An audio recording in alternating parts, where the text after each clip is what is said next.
Hindi kayo katulad nung panahon namin na hindi kami iyakin.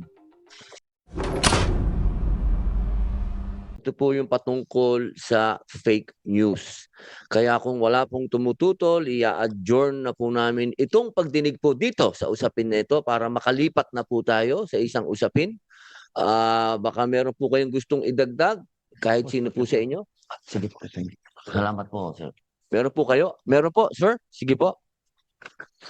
Yes, sir. Good morning. Sir, we have some comments in relation to Senate Bill number 191 and 1441 and 1490. I will just submit to the committee secretariat, sir, our comments. Position niya po. Okay po. Maraming salamat po. At iimbitahin din po namin kayo sa TWG para mas mahaba po yung usapan doon. At ito naman po kasi ay lidak na rin. Ito po ay kasama na po natin ang Pangulo ng Pilipinas patungkol po dito. Kaya inaasahan po nating pagtulong-tulungan po nating lahat. Opo. Kaya official ko na pong ina-adjourn ang pagdinig dito sa SBN 191, 1441, 1490 at 1670. Maraming salamat po. Lipat na po tayo sa susunod. Pag-usapan naman po natin ngayon ang pagdinig po natin sa SBN 40, 185, 595, 601 and 1735. Ito po yung Children's Safety in Social Media Act. Ito po ay napakahalaga.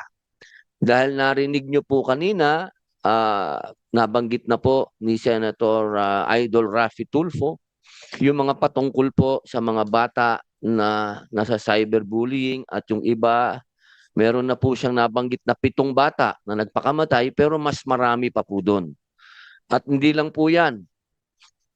Marami na pong mga bansa na sa kanilang palagay ay hindi na po nakakatulong ang social media sa mga batang ito. Nandiyan po ang bansang Australia, France, Italy, Malaysia, ang mga Scandinavian nation. Ito po, mga mahal kong kababayan, ito mga bansa na ito, mayayaman na bansa ito, mga progresibo. Ang iba dyan, leaning left pa. Ibig sabihin, alam nyo naman, pag sinabing leaning left, rights. Mahilig sila sa rights. Child rights, human rights. Sabihin nyo ng anong rights. Pero sila mismo, sa mga bansang yan, naniniwala sila na dapat magkaroon ng disiplina. Kailangan magkaroon ng batas.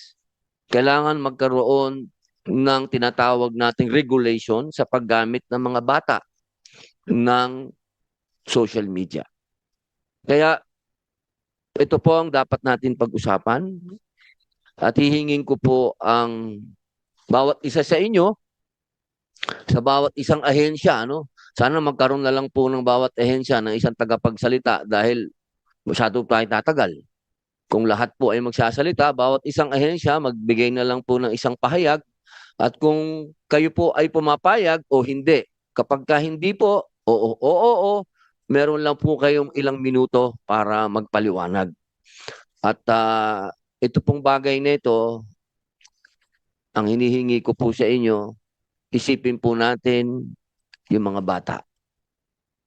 Ang future ng mga bata, kinabukasan ng mga batang Pilipino. Ang idudulog ko po sa inyo kung ano yung nawawala sa mga bata kapag masyado na sila sa social media. Unang-una na yung kabataan nila. Dahil siguro naman, iba dito, hindi ko mang kaedad. Naranasan nyo yung panahon ng 90s, 80s, na tayo'y mga naglalaro pa sa kalsada, tayo'y masaya pa, alam pa natin kung ano ang camping, alam pa natin kung ano yung pakikipagkaibigan, alam pa natin kung ano ang kalsada. Ang mga bata po ngayon, sad to say, kung kayong magagalit sa akin, ako, maraming batang magagalit siguro, pero pasensya na kayo, you are weak. Hindi kayo katulad nung panahon namin na hindi kami iyakin. Natuto kami sa kalsada. Natuto kami na wag umupo, umiyak. Nung panahon namin, hindi uso yung salitang depression. Hindi ko nga alam yun kung ano yung depression. Ngayon, batang maliit, sasabihin, I'm depressed. Magulo. Kaya sana po, pag-usapan po natin ito. Umpisahan ko po, siguro, hingin natin ang opinion muna ng Meta. Brother, who will be talking? You or... Okay. I was telling them that we have a problem with our youth, with our young ones, because they are so addicted to social media. And I gave example of the countries who are now regulating the use of social media, like Australia, France, Italy. So we are inclined to copy. We, the senators, we have a lot of bills. We want to regulate it or ban it. We put a certain age. Mine is 16 years old. Senator Panfilo Lacson, I think, is 18 years old. So we are really pushing for this. So I'm giving you the floor, sir, to say your comment. Thank you, Mr. Chairman. From a perspective, we are aware that there are concerns with regards to youth safety. It's been our priority as well. For Met in particular, we have been in discussion with parents, with the governments, with stakeholders. We understand that there's a need to address these concerns. And a lot of the issues that we're seeing after we talk to our stakeholders really boils down to some of the issues with regards to content or contact, or how many times the children are using our platforms. So we do try to address this.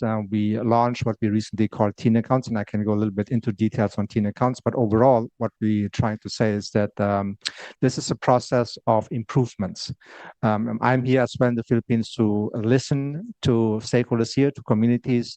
I attended a Safer Internet Day just yesterday to also listen to their concern and bring it back to my office to understand what we can do about some of the concerns that I'm hearing, especially also from this particular hearing in the Senate. So we do understand the concerns. We do feel, or we do think, that the need for a ban is not there, given that the children have a right to access digital platforms. However, we want to make sure that they are protected. So balancing the rights for digital participation and safety becomes a priority for us, to make sure that children, especially children above 13,